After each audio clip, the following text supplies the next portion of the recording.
तो आपको वहाँ पे दिखाते हैं कैसे पूजा करेंगे और किस तरीके से सब लोग खाते हैं, हमारे यहाँ पे किस तरीके से मनाई जाती है, और तो आपको दिखाएंगे। चलो हमारे साथ।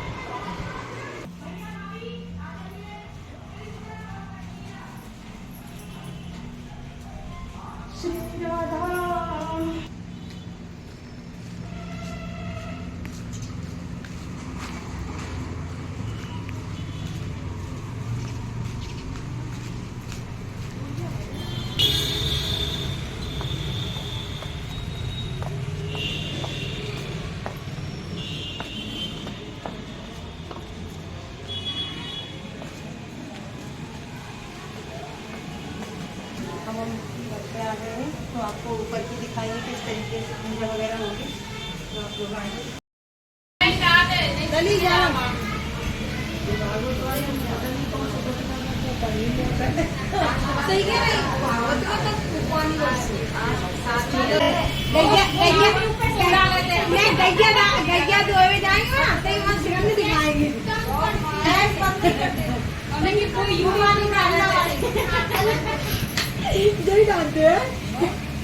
नहीं डालते हैं।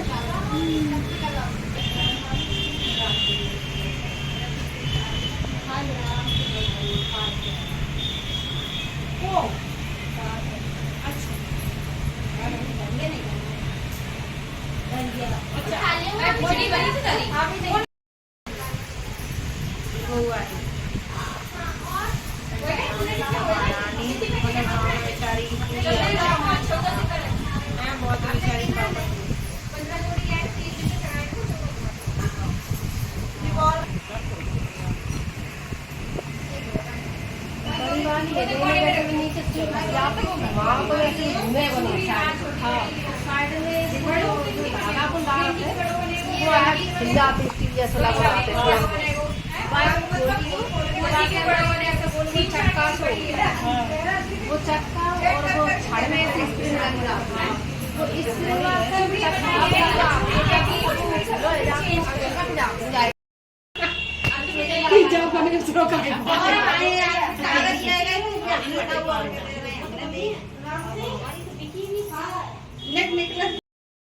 का एक जवान बेटा था, उसका नाम राम नाथ था। वह जीविका के लिए परदेश चला गया। पुत्र के विदेश चले जाने के बाद उसकी बूढ़ी माँ बहुत ही चिंतित एवं दुखी रहा करती थी। उसकी पुत्र को तो उसे प्रायः नित्य खरी खोटी सुनाया करती थी। इसलिए बुढ़िया प्रतिदिन अत्यंत चिंतित और उदास भाव से घर के बाहर स्थित एक कुएं की जगह पर बैठकर रोया करती थी। बुढ़िया का यह क्रम लगातार चलता रहा। एक दिन उस कुएं में से दिए की माँ नामक एक स्त्री निकली और बुढ़िया से पूछा, ओ बूढ़ी माँ, तुम इस तरह बैठकर क्यों रोती रहती हो? तुम्हें किस बात का दुख है? तुम अपना दुख मुझसे कहो, मैं तुम्हारे दुख को दूर करने का भरसक प्रयत्न करूंगी। बुढ़िया ने उस स्त्री से ऐसे प्रश्न सुनकर भी उसका कोई उत्तर नहीं दिया और उसी तरह बैठकर रोती ही रही। दिए की माँ द्वारा बार बार एक ही प्रश्न दोहराए जाने से वह बुढ़िया झुंझला उठी। उस बुढ़िया ने दिए की माँ से कहा, तुम मुझसे बारंबार ऐसा क्यों पूछ रही हो? क्या सचमुच ही तुम मेरा दुख जान कर लेने के पश्चात उसे दूर कर सकोगी क्या? बुढ़िया की बात सुनकर दिए की माँ ने उत्तर दिया, मैं अवश्य तुम्हारे दुखों को दूर करने का प्रयत्न करूंगी। बुढ़िया ने दिए की माँ का ऐसा आश्वासन पाकर कहा, बेटा कमाने के विचार से परदेश चला गया। उसकी अनुपस्थिति के कारण मेरी बहू हमेशा मुझे भला बुरा कहकर सताती रहती है। मेरे दुख का यही एकमात्र कारण है। बुढ़िया की बात सुनकर दिए की माँ ने उससे कहा, यहाँ के वन में संकटा माता निवास करती हैं। तुम अपना दुख उन्हें सुनाकर कष्ट से छुटकारा पाने के लिए विनती करो। वे बहुत ही कृपालु हैं। उन्हें दुखियों से बहुत अधिक प्रोत्साहन देती है। वे निसंतानों को संतानवान, निर्धनों को धनवान, निर्बलों को बलवान, अभागों को भाग्यवान बनाती हैं। उनकी कृपा से सौभाग्यवती स्त्रियों का सौभाग्य अचल हो जाता है। कुमारी कन्याओं को उन्हें अपनी इच्छा की बर की प्राप्ति होती है। रोगी अपने रोग से मुक्त हो जाता है। इसके अतिरिक्त और भी जो मनोवांछाएं होती हैं उन सभी की को पूरा करती हैं, इसमें कोई संदेह नहीं है। दिए की माँ ने ऐसी विलक्षण बात सुनकर बुढ़िया संकटा जी के पास गई और उनके चरणों में गिरकर साष्टांग दंडवत करके विलाप करने लगी। संकटा जी ने दयार्द होकर बुढ़िया से पूछा, बुढ़िया, तुम किस दुख के कारण बराबर रोती रहती हो? बुढ़िया ने कहा, हे माता, आप तो सब कुछ जानने वाली हैं, आपसे कुछ भी नहीं छिपा है। आप मेरे दुख को दूर कर दे तो मैं अपनी करुणा गाथा आपको सुनाऊं।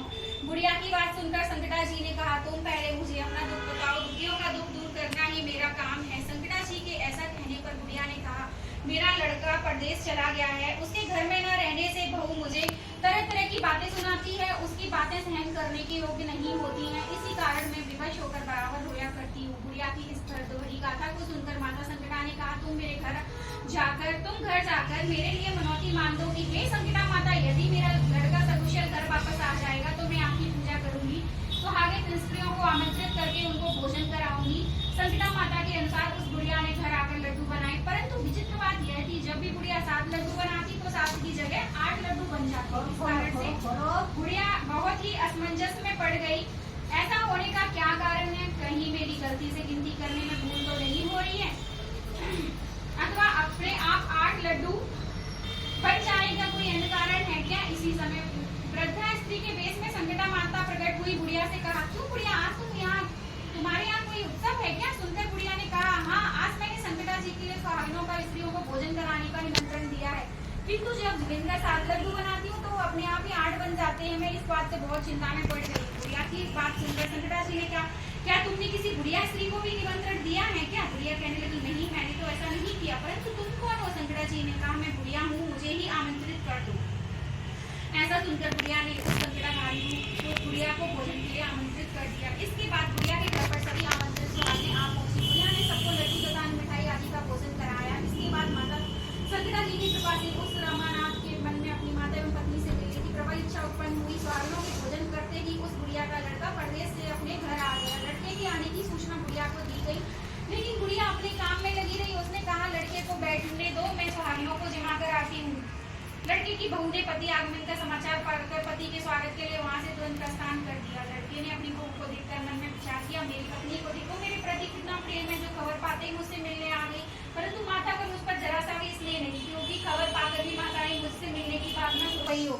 उसने अपनी बात सारी राजा को बताई। राजा ने कहा, आज से तुम मेरी धर्म बहन हो, इसलिए तुम मत रहो और पेड़ से नीचे उतर आओ। मैं तुम्हारे सभी संकटों को दूर करने का यथासंभव प्रयत्न करूंगा। राजा के मुख से ऐसी बात सुनकर वह स्त्री पेड़ से नीचे उतर आई और राजा के साथ साथ उसके महल को चली गई। घर आकर राजा ने अपनी रानी से सारा वृत्तांत कह सुनाया। रानी को संबोधित करते हुए कहा, देखो, यह यहाँ से मेरी धर्म बहन है, इसको किसी प्रकार का कष्ट नहीं होना चाहिए। राजा के यहाँ पहुंचकर रमानाथ की स्त्री ने संकटा माता के निमित्त सुहागिनों को बुलाकर भोजन कराया। लड्डू बांधकर रानी को भी न्योता दिया।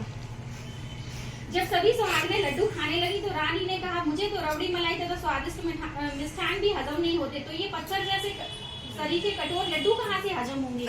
ऐसी अवहेलना पूर्वक बातें कहकर रानी ने लड्डू खाने से इनकार कर दिया। संकटा माता की कृपा से सुहागिनों को भोजन करते ही उस स्त्री का पति अपने घर से उसको लेने के लिए आ गया। यहाँ आकर अपनी पत्नी को माता संकटा की पूजा करते हुए देखा। संकटा माता को हाथ जोड़कर उसने अपनी पत्नी से कहा, प्रिय, मेरे अपराधों को क्षमा करो। पत्नी ने कहा, पतिदेव, यह तो सब प्रारंभ से ही होता है, इसमें किसी का कोई दोष नहीं। आप मेरे ईश्वर स्वरूप हैं, मेरे ही अपराधों को आप क्षमा करें। यूँ कहकर उन दोनों ने मिलकर माता सावित्री पूजा की समाप्ति होने पर वे दोनों स्त्री पुरुष प्रसाद खा पीकर अपने घर जाने के लिए तत्पर हुए। जाते समय बहू ने रानी से कहा, मुझको जब दुख पड़ा तो मैं अपने धर्म भाई के साथ तुम्हारे घर चली आई, और यदि तुमको कभी भी किसी तरह का कष्ट पड़े तो तुम मेरे यहाँ निसंकोच भाव से चली आना। ऐसा कहकर बहू अपने पति के साथ राजा के महल से विदा हो गई। संकटा माता का निरादर करने के कारण रानी पर संकटा माता का प्रकोप हो गया। बहू के जाने के बाद ही उसका सारा राज्य नष्ट भ्रष्ट हो गया। ऐसी विपत्ति में पड़कर रानी ने राजा से कहा, ना मालूम हुआ तुम्हारी धर्म बहन कैसी थी, उसके यहाँ से जाते यहाँ का सब कुछ नष्ट भ्रष्ट हो गया। रानी ने राजा से कहा, वह जाते समय कह गई थी कि मेरे ऊपर कष्ट पड़ने पे तुम्हारे घर आई, और कदापि तुम्हारे ऊपर कभी कष्ट पड़े तो तुम मेरे घर चली आना, इसमें संकोच ना करना।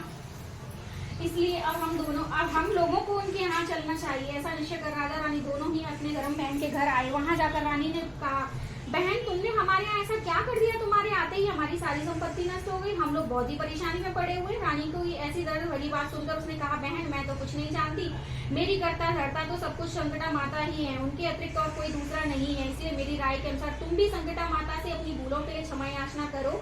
उन्हीं की मान मनौती से तुम्हारा सारा काम बन जाएगा, तुम्हारा बिगड़ा हुआ समय सुधर जाएगा। उसकी कथा अनुसार रानी ने श्रद्धा भक्ति से संकटा जी का व्रत किया, सुहागिनों को भोजन कराया तथा जाने अनजाने में हुई भूल के लिए संकटा माता से बारंबार क्षमा मांगी।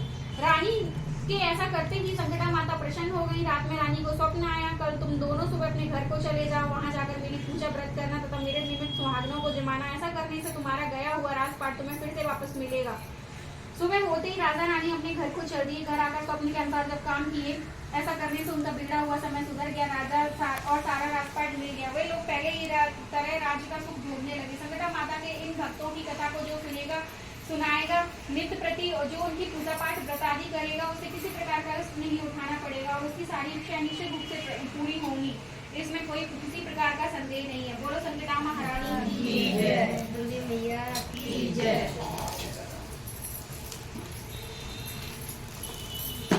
लाम लाम दूसरे को दे देंगे।